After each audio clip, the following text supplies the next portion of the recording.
What up? What up? You guys know about the alphabet? Of course you do. You learn the alphabet. It's one of the first things you learn when you're in kindergarten, right? So, you all know about the alphabet. So, but did you know that the first alphabet that was created because out of necessity, because the slaves could not understand the complicated instructions that came out of the original system. The original system had multiple meanings for single letters and words and whatnot, so they stripped it all down and made a very simplified alphabet, which was used primarily for slaves to understand orders. So even our alphabet, if you really try to think about it and understand its use, it was used to abuse power. This is it, to abuse power by powerful people who owned all the land, who had all the resources, and who ruled the world. And so what does that leave you with? Not a whole lot. But so this was, it says here in 2000 BC, right? And that's when the original problem was discovered by the Egyptians, the Egyptian pharaohs. They realized they had a big problem. In order to enslave people, you have to give them orders, and sometimes those orders are handed out and are written down in manuscripts or letters, or on, back then it was probably some tablet form or some form of early form of paper, and given out to the people in charge of the slaves, and those orders needed to be understood. And at a time when a lot of people didn't know how to read, the people executing those orders probably didn't come from rich families. They probably come from poor families, and they're just using whatever position they've been able to gain to their benefit to oversee slaves. And all those people couldn't read. So that's how the alphabet came about. And now you've got a wonderful language in the English language. I only speak English, and English language, from what I understand, has more words in it than any other language. 171,476 words to be exact. And as I was reading about that, it just made me think. America's powerful. The Western world is all English for the most part. English speaking.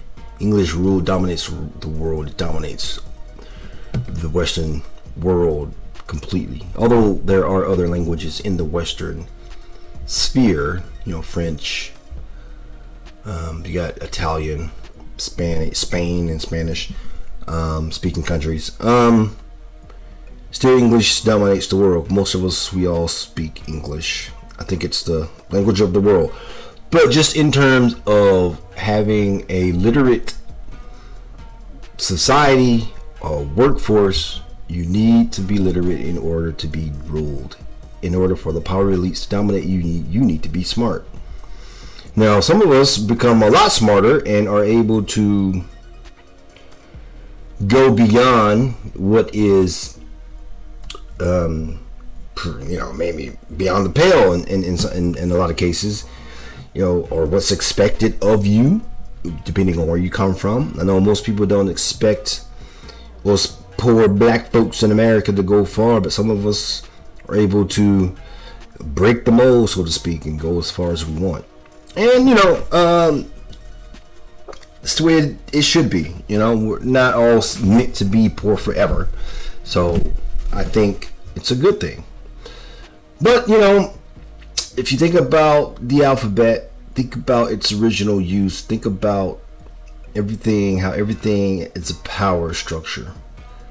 Everything is a power grab. Everything is about just power, man. And those who have it and who can wield that power, they need you to be somewhat literate. They need you to be, and the same holds true today, even though that was the original purpose of the alphabet, so that they could have a literate slave. I still feel like a slave. I don't feel like I'm totally free. I have to go to work every day. I have to pay bills. I can't go where I want. I can't do what I want. I don't have a private jet. I don't have a yacht. I don't live in a mansion. I live in a decent house, but I don't live like I feel like I should be able to live based on my salary. I feel like I have a decent salary, but I feel like I'm a slave. And I feel like people in the world today are probably, you can do whatever you want. You can put your time and effort into something that could produce the lifestyle that you feel like you deserve. And that's where that accountability comes from us as citizens, as brothers, sons, fathers, husbands. We should be accountable for our own failures, because really the origin of all of the things that we think we know, it comes out of power. It comes from other people needing you for their own benefit, and that's not a good thing. But if you're capable and if you're smart, you can go beyond what the expectations of you are. That's what I've learned.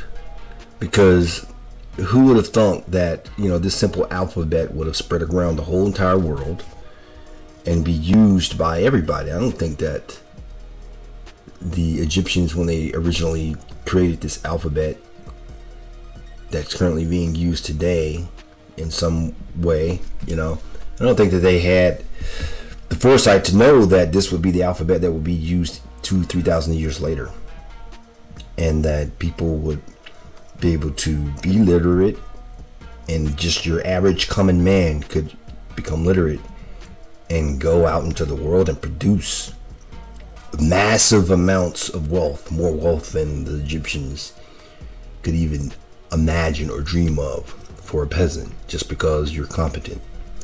So my hat's off to the Egyptians and their hieroglyphics,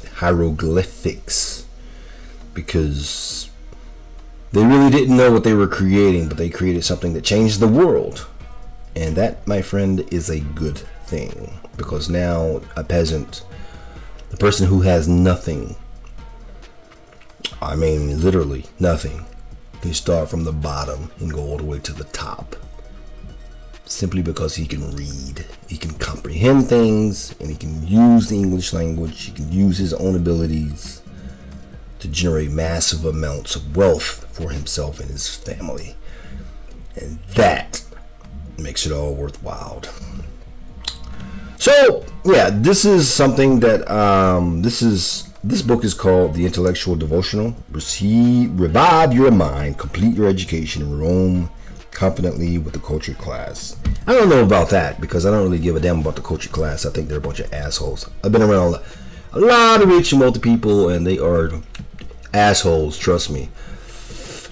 The vast majority of them are egotistical assholes, and it's all a competition up there at the top. It's not lonely at the top. It's just it's actually quite boring, and it's a little bit pathetic at the top, because I know a lot of those guys sitting at the top, and a lot of them just have fucked up families, just like the people at the bottom. They have the same kind of problems that we have. Yeah, so yeah, man. So next time you teach your kid the alphabet, teach them the purpose of the original intent was to allow for the orders to be given to slaves properly. That was the original intent. It was never to educate. It was never meant to make you literate. It was just meant to ensure that you're able to understand the orders, your marching orders, and that is the way of the world, folks. Now what you do with that is all up to you. That is it for today, my guys. Book Bros out. Peace. Love you.